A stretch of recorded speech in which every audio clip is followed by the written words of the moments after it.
I thought, I'm not coming to this. I should be at home, probably in bed, eating bonbons or something. And I went to this women's event, and Michelle was speaking. And just to be a little bit transparent, I had just sat in rooms full of attorneys and powerful men. And I felt, like I said, this is a woman only, but it's not men are excluded. I'm not a man hater, so y'all don't think that. But I had just gone through a traumatic thing, and I believe again that meeting Michelle was a godsend because she spoke straight to my heart and confidence, and she was an attorney, and she still is an attorney. Oops. I just Top 10 in Texas, I might add. Yes. Whoop, whoop.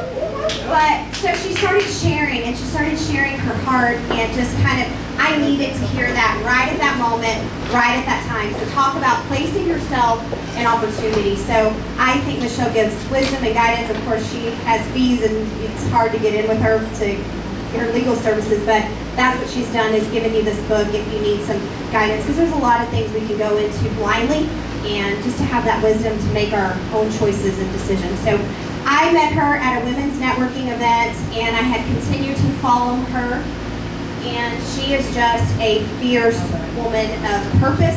I don't know how she does everything she does.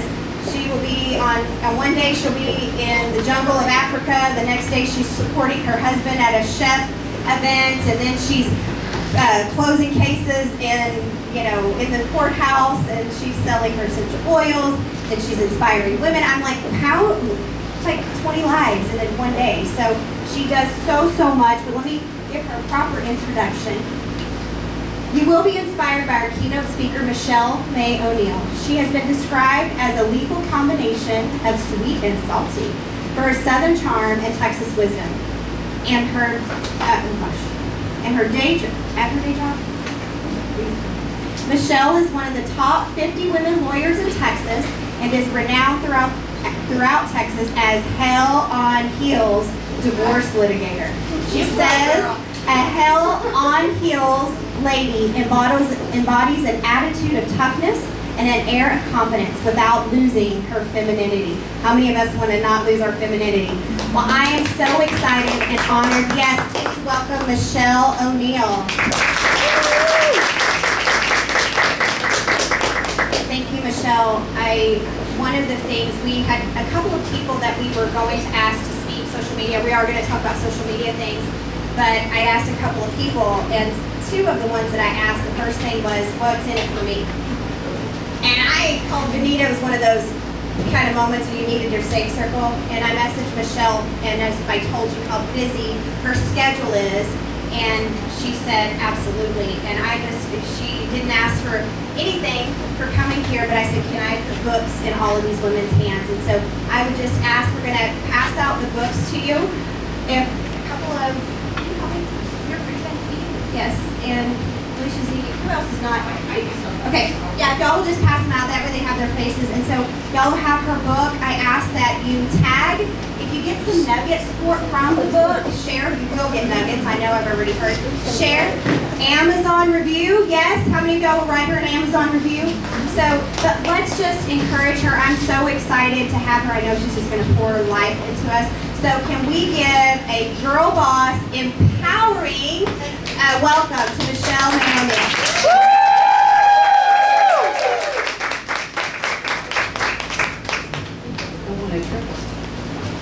Thank you all. So, I want to tell you about my mama. And my phone works. Okay, now we're ready. All right. So, I want to tell you about my mama. My mama was not an educated woman. Her name was Sandy May. She was not an educated woman, but she was very wise.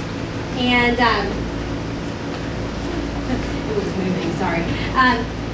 She was really wise beyond her years, and she taught me so much. So whenever I started out to write a book, I'm actually writing a different book called Be the Blaze. And every time I would sit down to write, things about my mama would just keep coming back into my head. So my mama was born in 1943 in Troy, Texas, in a dirt floor poor house. You know what dirt floor poor is? And you know, she went along in life and ended up having me. I'm an only child. She always said, whenever you get perfection the first time, you don't mess with it. And then she died in July of 2010. So whenever I was trying to write this other book, that really is intended to kind of be my message to women and women's empowerment, all these things about my mama kept coming in my head. And I would try really hard to push them out and focus on what I needed to talk about. And then here they'd come again, and all these memories would come. And I finally said, okay, Mama, I'm listening. I'm listening. I hear you. And I sat down and wrote Wisdom from Mama. And I think in hindsight that it was meant to be the first book that I wrote about not law. I have law books. I've written, this is my 7th book. But all the others have been about law. This is my first not law book. And I think it was intended to be my first one because so much of where I come from is because of Mama. So pretty much everything I learned growing up, I learned in the grocery store because we were not well off. We always struggled for money whenever I was growing up, and my mama didn't work she didn't work all the time whenever I was growing up. My daddy worked, and so we wouldn't have a lot of money. Well, whenever she would get bored and want to go somewhere, we didn't really have money to go to the movies or money to go spend and go places, so we'd go to the grocery store. And driving over here, I happen to think, you know, there are people outside of Texas that don't call it the grocery store. So I hope y'all know what I mean. We're all from Texas here.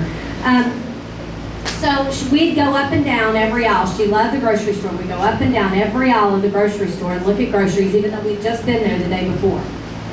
And there was this one time I was raised in Belton, Texas, and so there was y'all know what HEB is? We don't have it in the Dallas area, unfortunately. If anybody from HEB is out there listening, please bring us an HEB in Dallas.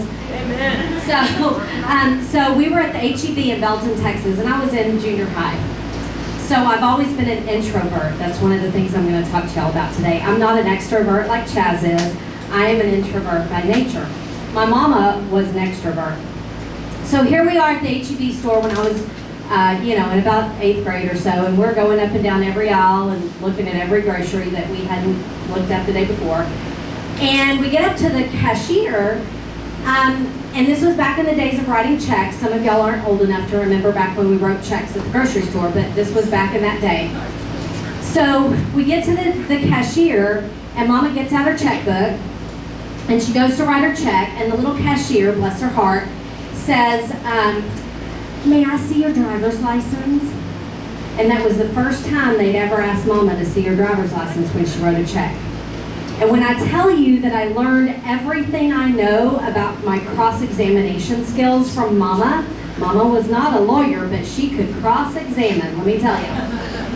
So poor little clerk, Mama went off on this poor little clerk, and I'm like standing there and like shrinking, and Mama is just going off. She says to the clerk, now, why is my check any less good today than it was yesterday when you didn't need my driver's license? And what about my driver's license is going to make my check any better? I mean, just question after question, pop, pop, pop, pop, to this poor little clerk, and you could see this poor little clerk just like horrified. She didn't know what to do. It wasn't her fault, but I mean, Mama was just off. And then she peppers this poor little clerk with all these questions. Then she says, now get Tom the manager over here. I want to see Tom the manager. Get Tom over here. So here comes poor Tom. And off she goes on him, same cross-examination. Tom, I want to know why my check needs a driver's license. And what is my driver's license going to do to make my check any better? And I am in here every day. And if my check isn't good, then you know I'm going to be back tomorrow. And you know you can ask me about it. And how do you know that my check isn't good? You know, you get the picture. And I'm shrinking, you know. And so finally, Mama wins for that day. And off we go with our basket of groceries out to the car. And I'm still horrified, and I'm just like so embarrassed, and in my youth. And Mama, all of a sudden, I'm thinking she's mad, right? And Mama all of a sudden leans down and gives me a little grin, and she winks, and she says, girl, don't be cattle. Because you know what happens with cattle? Any of y'all raised cattle or been around cattle? You know what happens with cattle? Cattle have FOMO. You know what FOMO is? Fear of missing out. So what happens is whenever the rancher wants to get the cows into the truck to go down to the hamburger factory where they're going to become, meat next to lettuce and tomatoes on the sesame seed bun. You know what the rancher does is he picks out one cow and he starts leading that one cow into the chute. And what happens is all the other cows follow along nose to tail, right along behind them, all the way down to the hamburger factory. And so for Mama, being cattle was like going along to get along. And that to Mama was one of the worst indictments that you could have as a person, to go along to get along. So when she leaned down and she grinned and she winked at me and she said, "Girl, don't be cattle," what she really meant was to stand out, was don't go along to get along. Be your own person and stand out and don't just kind of follow the cattle nose to tail all the way to the hamburger factory.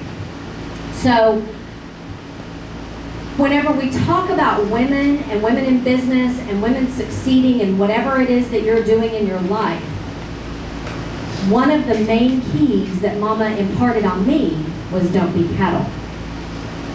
You know, there are, how many of you are women in business? Women entrepreneurs, yes, I thought so. So there's basically 6 flames to blaze your business, upcoming book. Finances, operations, planning, leadership, sales, and marketing. So there's 6 flames to blaze your business. Finances, operations, leadership, sales. Wait a minute, I missed one. I'm gonna start over. Finances, operations, leadership, planning, sales, and marketing. So today I'm not gonna talk about 4 of them. I'm gonna touch on 2 of them, and I'm gonna really focus on the last one. So we know finances, that's your money, making money. You gotta make money to be in business.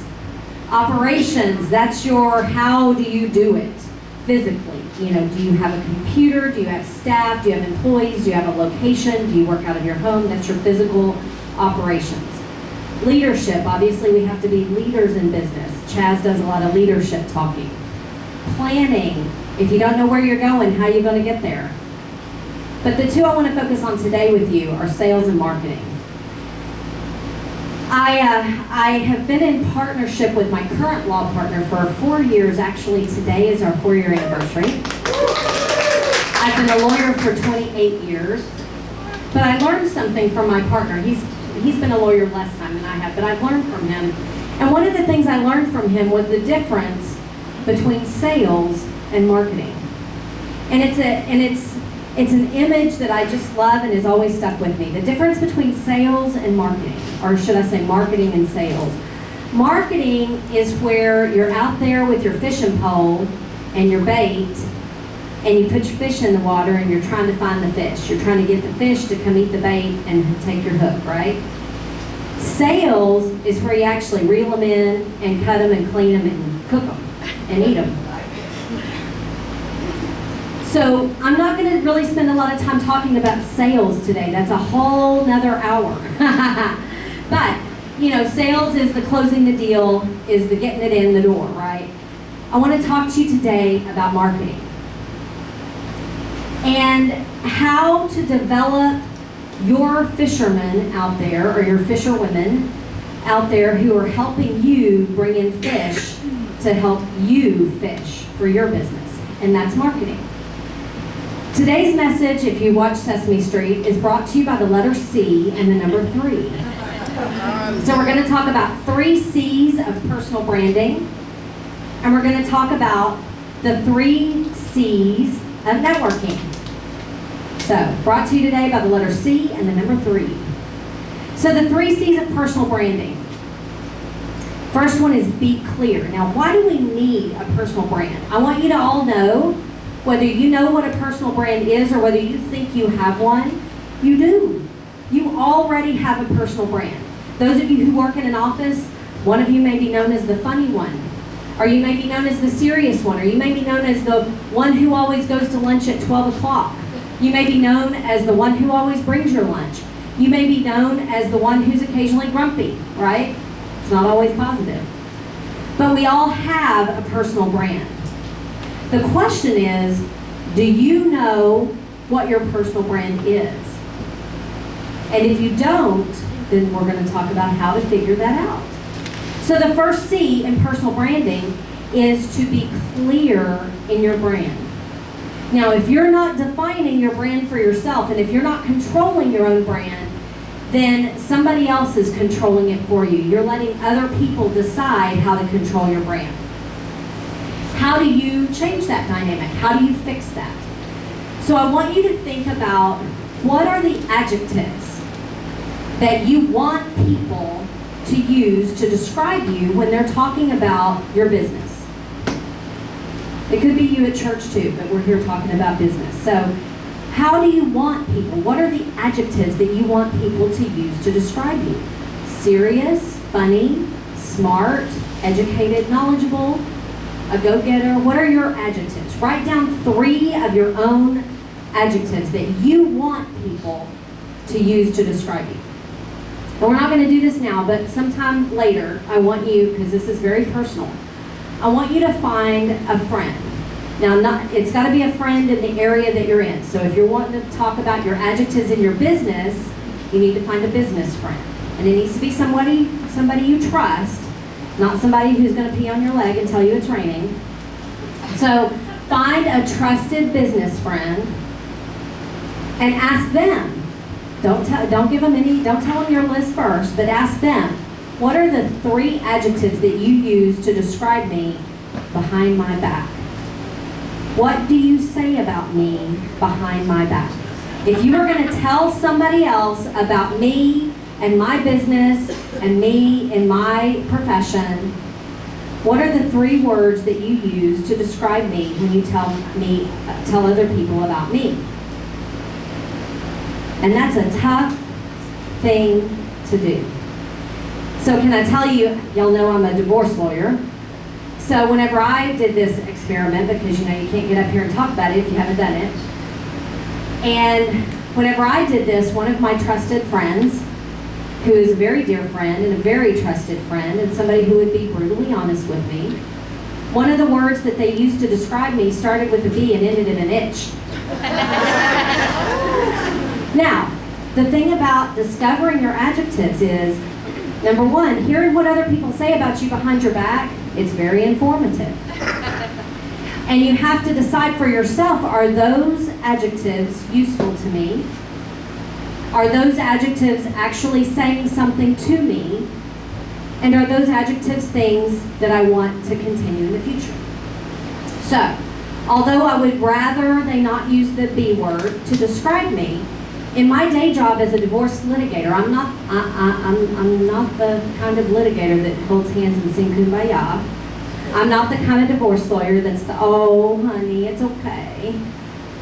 I'm not the kind, sympathetic, warm and fuzzy divorce lawyer. So, although I'd rather them not use the B word, using the B word's not actually that bad of an adjective if you know what it is that I am working toward. Because those of you who have been through a divorce, you don't necessarily want the kind and cuddly divorce lawyer if you're in litigation. If you're trying to settle, that may be different. But if you're in litigation, if you're having to go to court and fight and talk to judges, you don't want the kind, cuddly divorce lawyer. You want the one that starts with a B. So I had to embrace the concept that although that might not be the best word, that might not be my preference of how to describe me, that wasn't actually that bad of a thing. And I had to embrace something that was slightly negative, but that was true. So whenever you're hearing those words from somebody else, you need to think, is this true and is this useful? If, however, you find that you don't want those words used about you, and the B word was not one, while it is useful and it is something that I have to embrace, and I do embrace it, I also introspectively figured that I need to show people also my softer side. Like, I need to show that more because I don't. People that know me at home, people that know me in my home life, in my not law area, they see that. But when I'm at work, when I'm in the courtroom, when I'm dealing with other lawyers and clients, they don't necessarily get to see that. So one of the things that I adjusted was that I started showing more of my softer side, so that people would see that and would see me as compassionate, kind, and caring, as well as the B word. So my lesson to you from that is listen to what your friend tells you about your adjectives. Listen to what they say. And then you have to be mindful and intentional and decide if those are things that are useful to you, or are there things that you need to adjust about how you project yourself to the world so that you can adjust how those people see you and portray you. So the first C, be clear about who you are. You have to be clear and intentional and mindful. The second C of personal branding is to be consistent. So whatever those adjectives are, whatever it is that you're putting out there, you need to be consistent in portraying that. As Chas told you, one of my brands is that I'm a hell on heels litigator. So in being consistent with who I am, I choose the color red. So do you think I'm consistent today? Yes. Yeah. And we'll talk about that in a minute. So she's hitting me a softball over here. We're going to get back to that. So be consistent in who you are, whatever that is. Be consistent in your presentation to the universe. Don't be different at home than you are at work, which was one of my problems. I was very different at work than I was at home. So you can be consistent across all of your platforms. Be consistent in your social media. Be consistent at church. Be consistent because you know what? There's customers and there's clients everywhere. As a divorce lawyer, any room I go in, I can tell you 50 to 60% of the people either have been or will be divorced. So there's customers and clients everywhere that you go. So be consistent in your personal brand, whatever that is. The third C of personal branding is to be constant. Be constant. What does that mean? That means that you can't just be your personal brand. You can't just portray your personal brand on Mondays. You have to be constant in your branding. If you're in network marketing, you have to be constant about portraying the things that make people draw to you and that make people want to buy what it is you're selling. Now, that doesn't mean to post 15 times a day about your Thrive Patch. Ouch!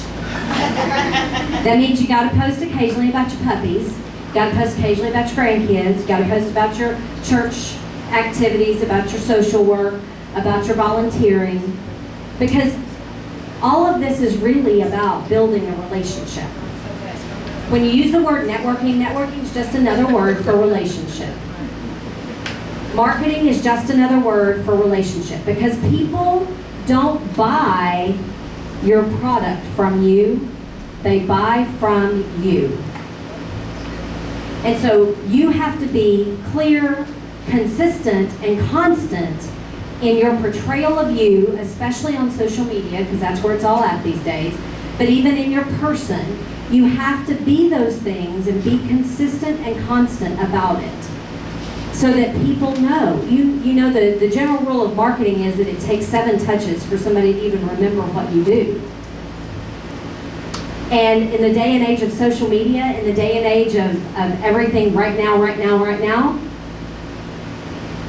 if you're not constant in putting that out there, somebody else is gonna be.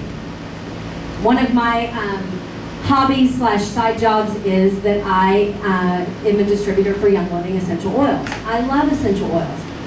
But, you know, if I'm not, and right now I'm focusing on other things, so I'm telling you something that I'm not doing, that is violating the rules, right? If I'm not posting about essential oils a couple of times a week, somebody else is gonna come along and post about them at a time whenever somebody needs them. And so I'm gonna lose that business. If you're not out there being constant with your message and with your brand, somebody else will be, and somebody will come along and take those opportunities from you. I love what Chas said about opportunities. They'll take those opportunities from you. So being constant is one of the ways of seizing those opportunities. So, okay, so let's talk about networking. One of the things that I find very difficult is to walk into a room of 30 or 35 beautiful women and to put myself out there. I am an introvert, and those people that see me in this kind of Environment don't know that. They don't believe me that I'm an introvert, but I am. I tend to be the wallflower. I tend to sit back and watch and observe. How many of you are introverts? How many of you are extroverts? I should have asked that question first, because extroverts are always like, woohoo, me! So I have had to learn, if you want any business, you gotta, as an introvert, you gotta learn how to put it out there. You gotta learn what to do when you walk in a room. So I'm gonna tell you my secrets. It's all about building the relationship. One of the things that I hate, I'm using the H word, I hate, is to walk into a room full of people in a networking event and have people shove business cards in my face. And we all do it, I do it, everybody does it, because that's what you do. If y'all haven't discovered the concept of a digital business card, that may be something we talk about another day or another time, because digital business cards changed the game for me. Because now I can get on my little digital business card, I can capture their cell phone number, I can text them my digital business card, which is basically just a link to a website. And then I have follow-up, easy follow-up, I have their cell phone number. But, you know, when you go to a networking event and people have business cards and they shove them in their face, you know what happens whenever people do that to me? I put them in my purse, and I don't clean out my purse for a good month or 2 or 3. And then when I go to clean out my purse, I'm like, where did I meet this person? Who is this, right? Because I fail in my follow-up when you shove a business card in my face. Now, if you send me a digital business card, that's different. Something's beeping over there.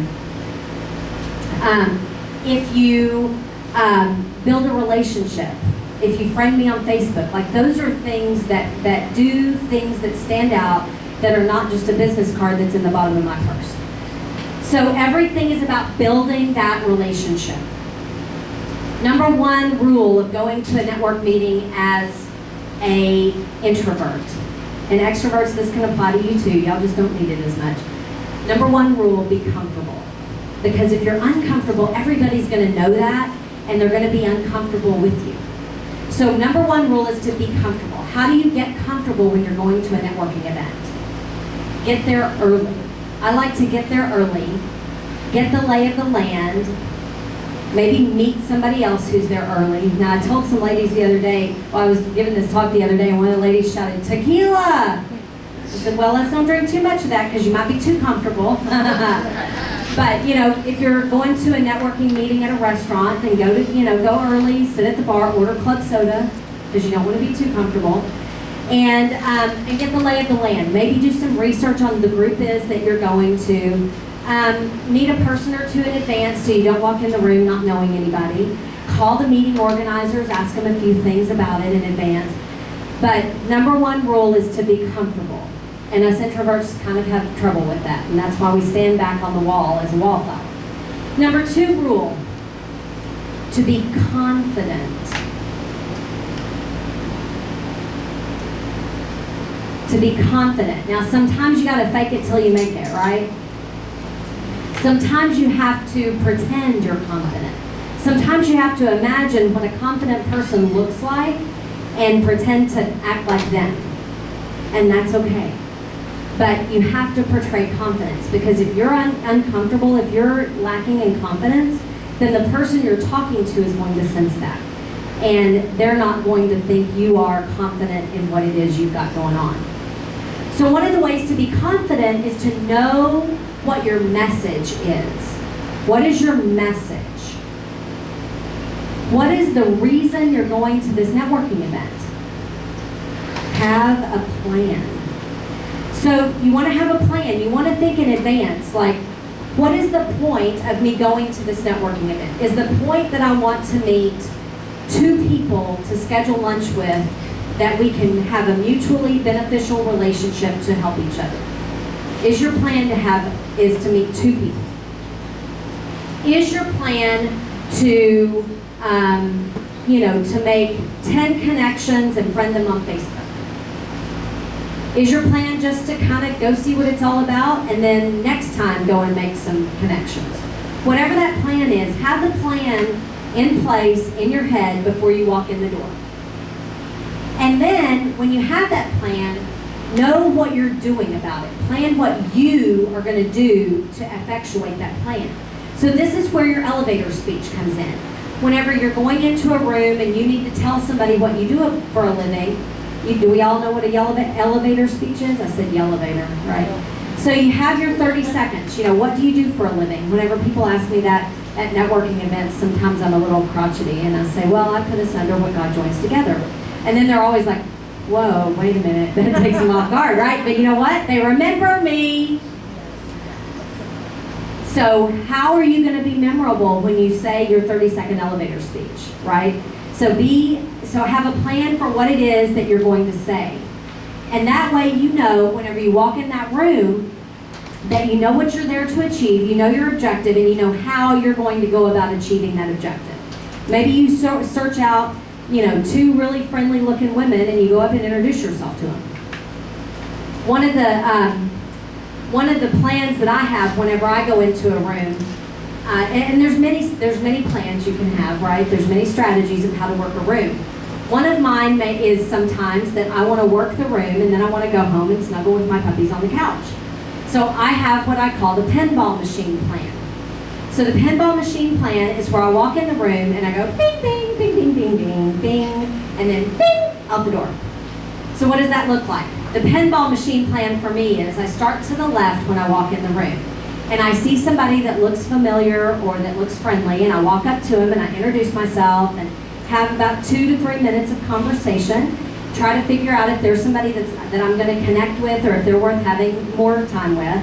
And if they're not, then I see somebody at the next little conversation that I know, or hey, how are you? And then I bing over to the next group and I talk for a few minutes and evaluate, is there somebody here that can connect with me, that I can build a relationship with? And if there is, I'll spend a few more minutes, and if there's not, then I'll ping on to the next group, hey!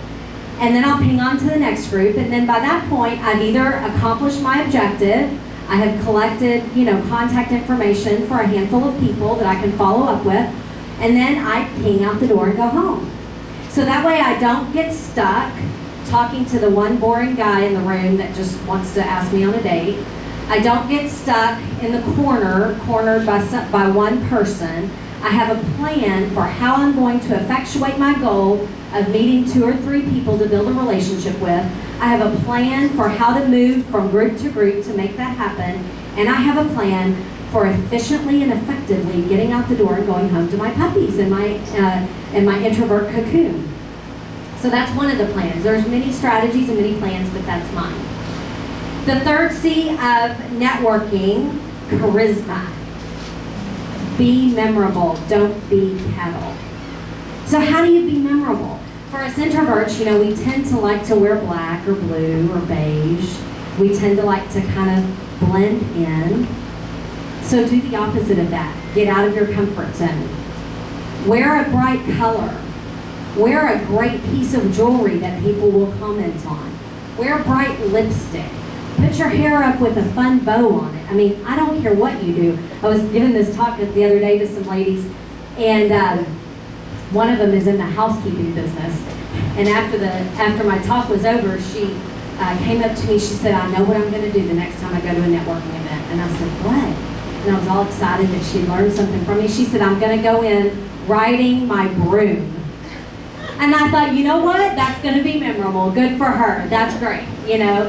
Advertising her cleaning business by riding a broom. Very good. And she was an extrovert though, so she can do that all day long. Not something I can do, but But the point is to be memorable. If you're not somebody whose personality is so extroverted and woo off the top that you can be memorable on your own, then do things to help you be memorable. Do things with yourself to help you have that confidence and that courage and that little to go out there and be memorable. As I said, I would get back to this. So wearing red is one of my things, right? Wearing red matches my personal branding. It matches some of my law firm branding, which is very different. Personal and business are different brands. But wearing red matches those brands. Wearing my heels matches my Hell on Heels brand. And it is also a color that makes me stand out in the crowd and people see me. Another thing that I do to be memorable, I don't wear a name tag. I have a firm belief that you should work until you don't need a name tag. But even in a room like this where I don't know most of you, I still won't wear a name tag. And the reason for that is it forces people to come introduce themselves to me. They go, who is that? And why isn't she wearing a name tag? And how am I supposed to know her name? Well, they have to know my name by coming up and asking. It's just like Chaz said a minute ago. Somebody said, well, what's in the bag? She said, well, go ask. Right? So I don't wear a name tag because I just don't believe in them. I think we should, if you're going to a networking event and you're there to mix and mingle, then go mix and mingle and ask me my name. And that way it gives me an opportunity to be more memorable. I have a friend that some of y'all may know Rakisha if you were in DWE. But so my friend Rakisha, she's my book editor and book publisher. So she is a beautiful African American woman. And you know what she does when she goes to a networking event? She wears beautiful African American patterned dresses. And they are so beautiful and so brightly colored, and she does it intentionally. She embraces who she is in that moment. That is part of her personal brand, is who she is. And she walks in that room and everybody's eyes go straight to her. Everybody sees her. Everybody notices her. And you'll want to walk up and say, that is a beautiful dress. You want to walk up and say, what is the story behind the dress? So it makes her memorable in a room full of 200 women. Now, can we all be Rakisha? No, because she is the best Rakisha that there is in the universe. And you are the best you that there is in the universe. So you have to figure out, when you're going through your exercise of defining your adjectives and defining your personal brand, and being clear, consistent, and constant in your personal brand as to how you want to portray yourself, then you have to do that for yourself so you know what it is you're putting out there. And then whenever you go to those meetings, then you're clear and you can portray that in the meeting and you know what you're there to do. So, be clear. Wait a minute, I've already forgotten. I put down my notes. All right, so we have 6 C's, right? So the 3 C's, let's review the 3 C's of networking: to be comfortable, to be confident, and to be charismatic. So those are the 3 C's when you're going into a networking event. Be comfortable, be confident, be charismatic, even if you have to fake it till you make it. And why? Why is that? Because as Mama said, you don't want to be cattle. All right, so that's what I have for y'all today. I'm happy to answer questions, sign up, talk about anything else. Yes, ma'am. Can we go back to that B word for a minute? Yep. Now, when they say that about you, do they really mean aggressive? Like, you know, if you're in like a male-dominated space and you exude the same qualities that they do, they use that word to a female, but not Sure. a man is something else. Yeah, I mean, so I think you're kind of getting into some metaphysical here, but that's true. I mean, as women, often if you're assertive, aggressive also has negative tendencies, but What's metaphysical. Theoretical. Okay. Deep. How's that? Yes. Okay. So yeah, I mean, you know, whenever we're in a male-dominated space, there tend to be adjectives that have negative connotations, and we don't, as women, have to embrace those negative connotations, right? But at the same time, I think we have to analyze them and understand where they're coming from. So yes, you're right.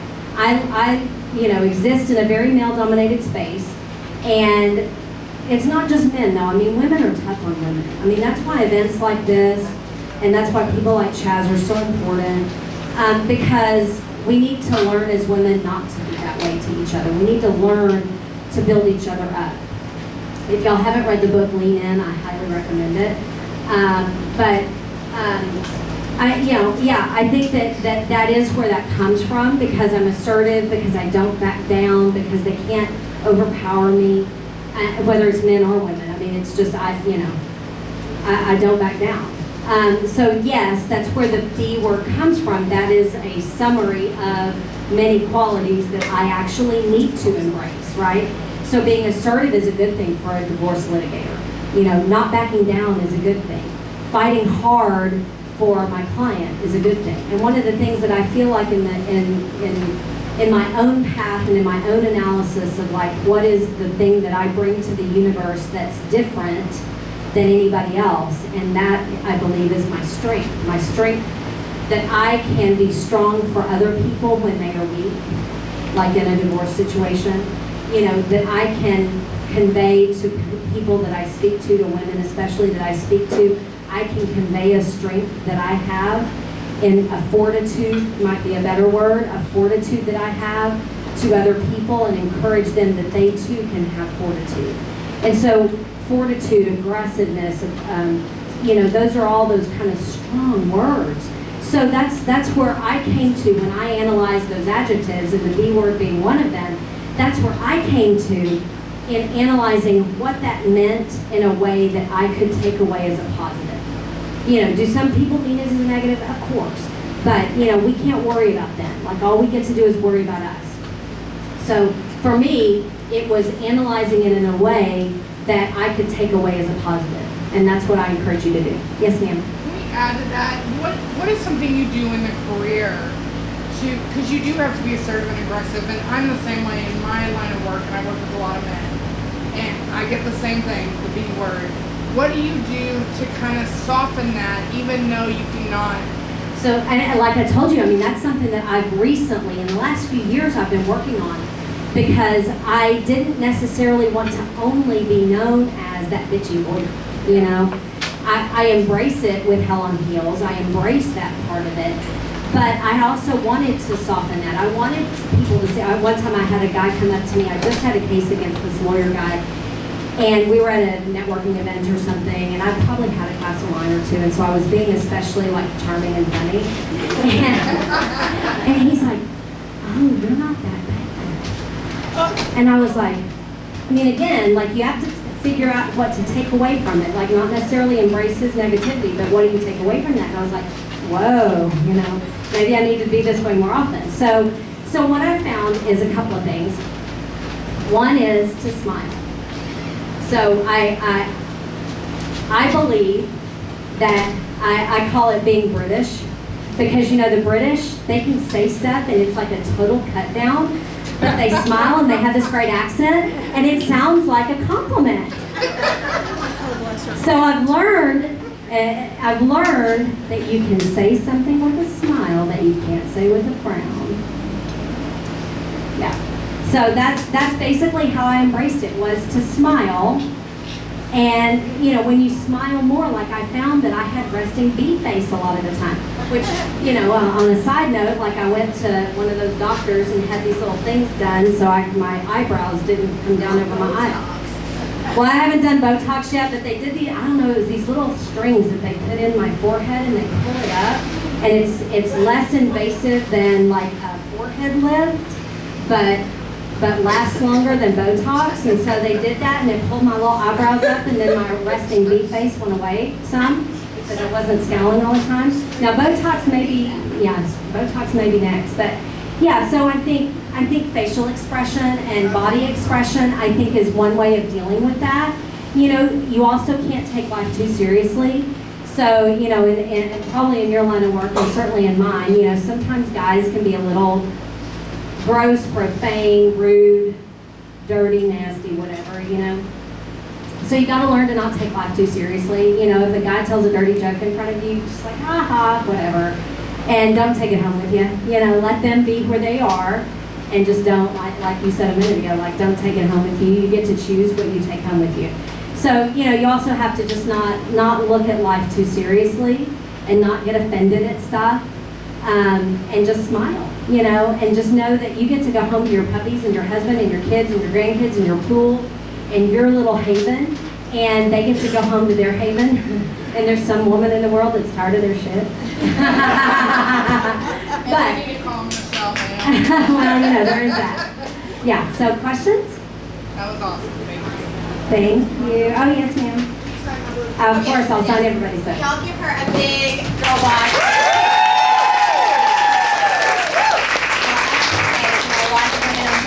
You're so extrovert and inspiring, but I asked Michelle, and it got me a little bit nervous because I am not afraid to prospect up and reach up to women that are powerful, that can rock some freaking high heels, that are more, in my mind, more educated, more power, and for someone to just say, sure, I'll come and love on you guys. It's just an amazing thing, and I'm just so thankful for you. We're going to take a quick potty break, and if we can get Michelle a chair right here. She'll sign as many as we can for about 10 minutes, and make sure you post and tag, and thank her. Joe, yeah, Amazon review, please, and let's real quick sign and go. Let's not ask her 78 litigation or divorce question. Yeah, I can't answer the divorce question. The divorce question is getting to the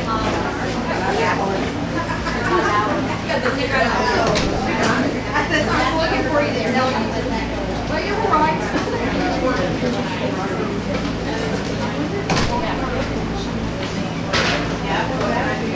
Benita.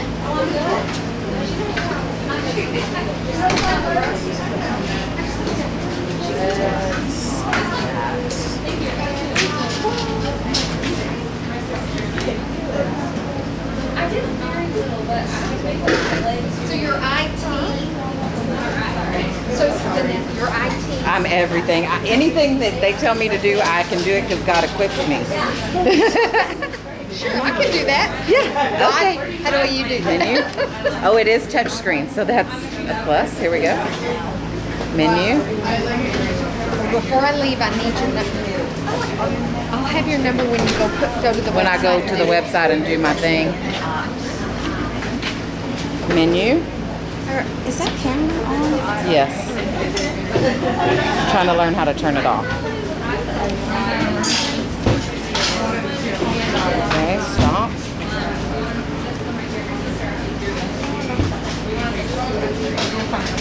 Can we just close it?